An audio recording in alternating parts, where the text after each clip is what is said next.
Jalgrattaga sõitma minnes kanna erksa värvilisi riideid. Jälgi, et riided ei oleks liiga laiad, sest muidu võivad nad kogemata ratta vahele kinni jääda. Kanna jalatseid, mis kindlalt jalas püsivad.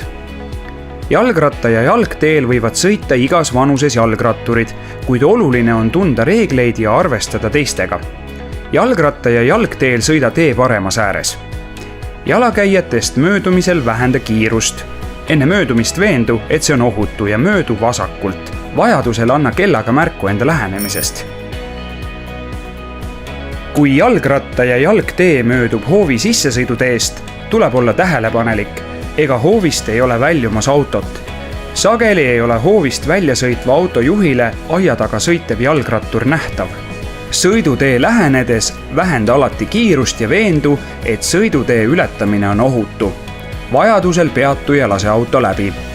Sõiduteed ületavale jalgratturile autojuht reguleerimata ülekäigurajal teed andma ei pea. Erandiks on olukord, kus jalgrattur ületab sõiduteed, millele autojuht pöörab, kuid ka sel juhul peab jalgrattur veenduma, et autojuht on teda märganud ja sõidutee ületamine on ohutu. Raudteed tohib ületada vaid selleks ette nähtud kohas.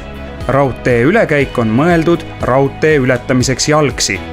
Enne raudtee ületamist veendu, et rongi pole tulemas ja ületa raudtee jalgratast enda kõrval lükates.